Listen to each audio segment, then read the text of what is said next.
Hi. Hi, happy post-Memorial Day. Paula's been reading news articles that are freaking her out. It's been a day, y'all. But inventory is here. Yay! Which always makes our day and turns us around. If you see, the shelves are nice and full. We just unboxed everything, so that's exciting. Yes. Did everybody have a good Memorial Day? Yeah. Let us know how yours was. I did not indulge. I planted my pumpkins. For Very those of you good. that have been paying attention, my pumpkins are planted. Yay. Very excited.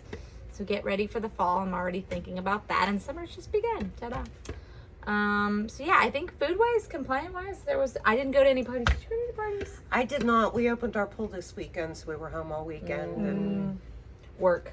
yeah. Like, same. It was just like a work weekend and of a Right, different I had kind. an extra day to work. Yes, that was it. And then I woke up this morning and I was like ready for like my recoup Monday. Like John, John works on Monday, but I'm off. And I was like ready to get like the bathrooms cleaned and the laundry done and all this stuff on the inside that No, everybody was in the bathroom. Yeah. There we have a lot of random Donovan facts for you guys. My little ones, specifically Charlie, loves animals and horses. And we have all these like horse figurines, and he like fake runs them around the house so much that the one back leg is always like angled, so they're all like they break off. Oh. So we have a lot of three-legged horses, and they're all in the bathtub right now. They're just chilling in our downstairs bathroom. No one's actually bathing in the tub. They're just playing with their three-legged horses in the bathroom. So random things that toddlers do. Yeah, There you go. Three-legged horses swim better than four-legged horses, or do they swim in circles? They have to make less clumping noise because there's no back leg to like clump, clump, clump. It's just bang, bang, bang, bang. I don't know. It's probably easier when they're in the water, because they don't have that extra fourth leg, so it makes it easier. And all the figurines, like that fourth leg is like really close by the tail, so it almost looks like it has like an amputee, like it's an amputee, but it's got like a thicker back leg because the tail. I don't know. It's weird. Anyway, Paula has questions for us Yes. as I Okay. go off on a tangent about my three-legged horses. So we're gonna do. So a lot of the questions this week ended up being like on both ends, phase 1 and maintenance / stabilization. Okay. So what we'll do is there's 2 questions that are the same, and there's one that's different for Lori. Oh, okay. So, different answers for different phases, but the Yeah. same question. Yes. Ooh, So they this want to is a fun know one. on both ends of the spectrum, Mm-hmm. what do you guys eat on the go, or what do we eat on the go? Oh, okay. So for phase 1 and then for a maintenance, so you're on the road, you don't have that much time to stop at places you may be able to get through, like maybe a drive-through Got it. or a gas station, but that's pretty much all. Not Okay. for like a sit down. Okay. Chick-fil-A baked nuggets are really good for a drive-through. Okay. As far as veggies, if you feel like have stuff cut up. I always tell people that. Have veggies cut up and in plastic bags that you can grab and go and munch on as you drive. Yeah. So, Subways are always good. There's a lot of them at like gas Yeah. stations sometimes. You could do like a chopped salad. right. You can do Chopped something salad like is that. good. Always get double chicken. Yeah, and get the breast. Don't get the thing in the cup. The breast is much better, and they'll heat it up and they'll cut it for you. There you go. Tip. Okay. Yeah. I will say, contrary to I never eat out. And I don't know if this comes from being like the oldest of a million kids. Like we didn't go out to eat a lot. So I never really stop at fast food. Very rarely do we. And so I always have food packed and plan on having food packed. So I always have boxes of peanut butter bars as I reach down. I always have boxes of peanut butter bars on the go. None of my family members have peanut allergies though, so I have been on a plane before where I've had a peanut butter bar and they come on the intercom and they're like, for those of you that are having peanuts, please refrain. That very rarely happens, but obviously some people have concerns about peanuts, but regardless, I have a bar. But I always have bell peppers chopped up. My kids actually will sometimes eat them like an apple and then spit them on the floor sometimes. But But I always have cut up vegetables, like Lori said. Always have them cut up. Paula and I actually used to fly with cut up red bell pepper. It flies in a plastic bag really nicely with some paper towel to soak up to keep it crunchy. You don't really need to refrigerate them. They do really well in a bag. Obviously not an intense heat, but still. But yeah, I think I always have healthy food options on the go. Applesauce pouches, I know, like, we buy organic ones that it's just pureed apples.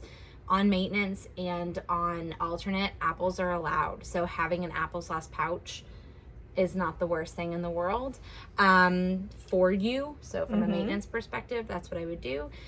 Sometimes you are allowed bread, and we have like carb conscious wraps. We have very low carb bread. So I will pack sandwiches too.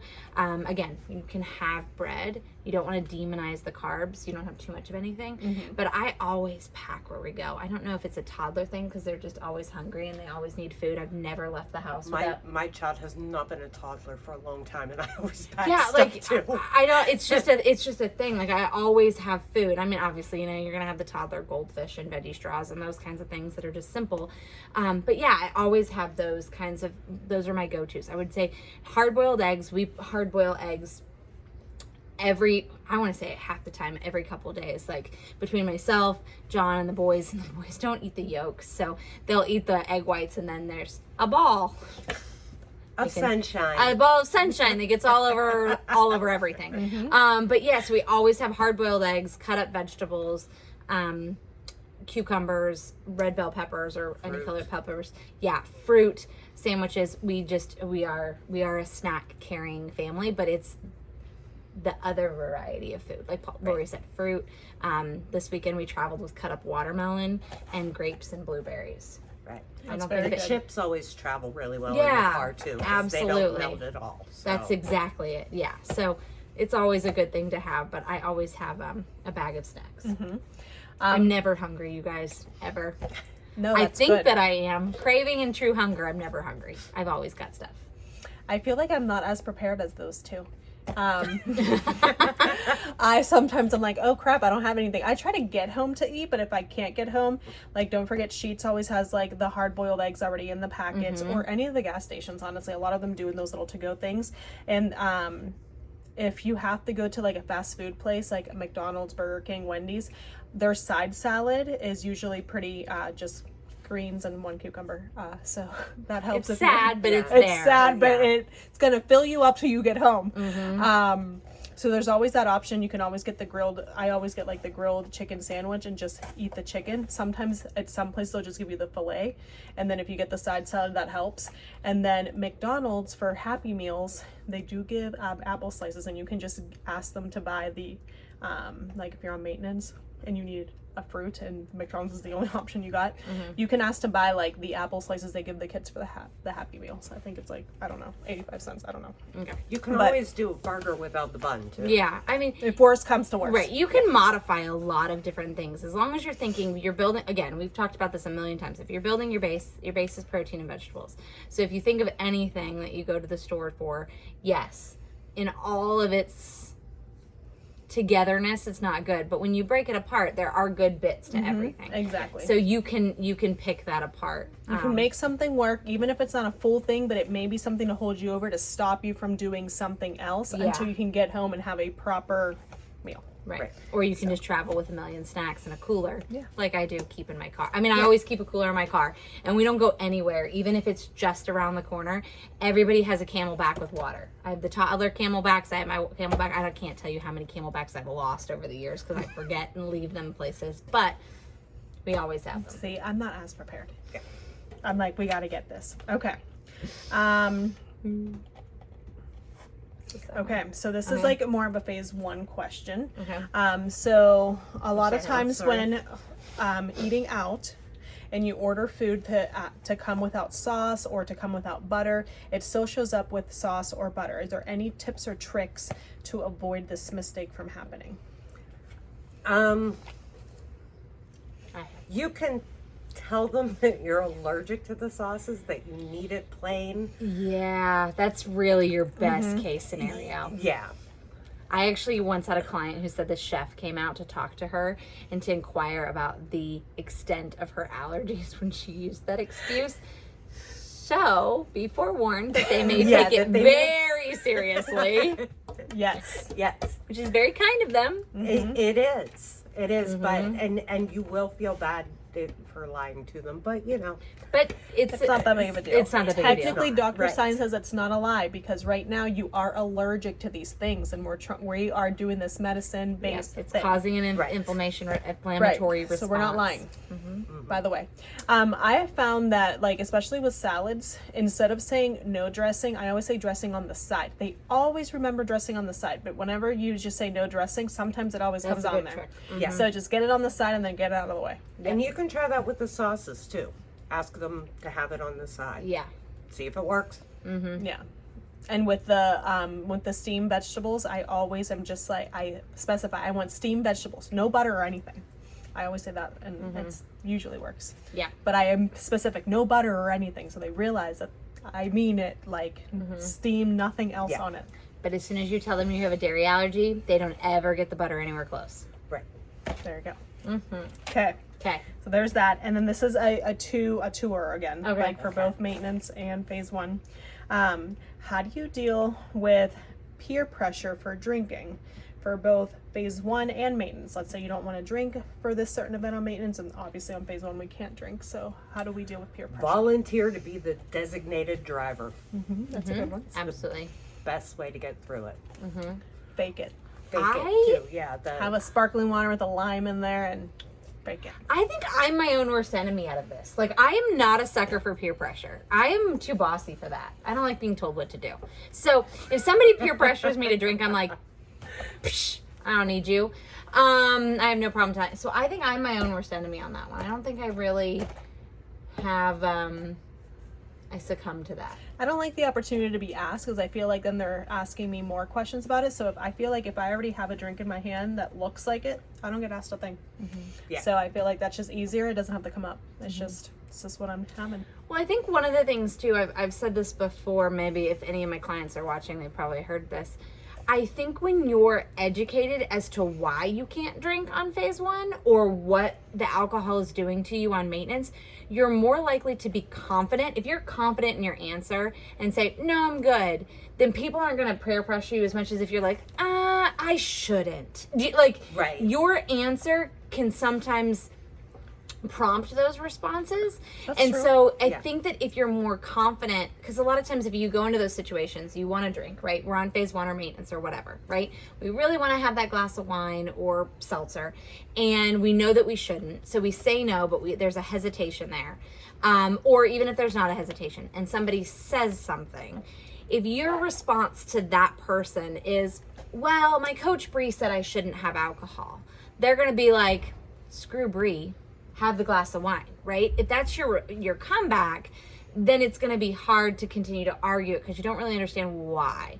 So that, I think, is the biggest thing for me. I'm a why person. I like to know the reasoning behind everything, and I research everything to death, according to my mother. Shout out again, Lisa. I'm talking about you. I overanalyze everything. But so I think that if I understand what the alcohol is doing to me or how it's going to derail my goals, I'm more confident in it. I can say it, and then when somebody's like, hey, do you want this drink? I'm like, nah, you know what I mean? I'm not really feeling it today or something like that. My comebacks are usually different, and so it doesn't open the communication line for them to kind of argue it with me too. Anyway, that's my And there's that. boom. That was it. Bossiness. Oh, Those that's are the it? ones. Yeah. Oh, okay. Yeah. I was waiting for another question. I'm ready to go. It got me all fired up. No, there was 5. Telling people to, Gotcha. 2, Solid. 4, 5. okay. Well, there we go. That's all for today. All for today. So let us know if you have what other questions you have as we move through maintenance and phase one. I think I'm probably going to plan a tune-up pretty soon. Okay. I think one of the things that we have always talked about, Paula and I and Lori, we've always done phase one successfully a couple times a year as a tune-up, but we try it like 12 times a year, and sometimes you get like a couple days in it and you're like, nope, I'm just not there yet. Feeling it. So I'm not there yet, but usually I try to do a tune-up. Social calendar picks up, and usually about 5 to 7 pounds is when you kind of come back for a tune-up. You kind of catch it before it gets out of control. And so I'm kind of reaching the 5-pound mark. Yep. So I might do a tune-up and just kind of, again, refocus here in the next month or so. So It's always fun to do right before you go on vacation too. Mm-hmm. So you know you're looking your best. yes. Yeah. And a tune-up can be 2 to 3 weeks. Yeah, of phase it's not a one, big and then thing. move into stabilization, then back into your normal routine. Yeah, so it's just kind of hit the reset button before 5 pounds turns into 10, which turns into 15, which creeps. 20, 25, 30, 35. We don't want that to happen. So it's easier to catch it at 5 to 7. So there you go. So stay tuned. You never know. You might be asking me maintenance questions. I'll be back on phase 1. I'll Push handle off. them. All right. Have a great day, guys. Bye. Bye.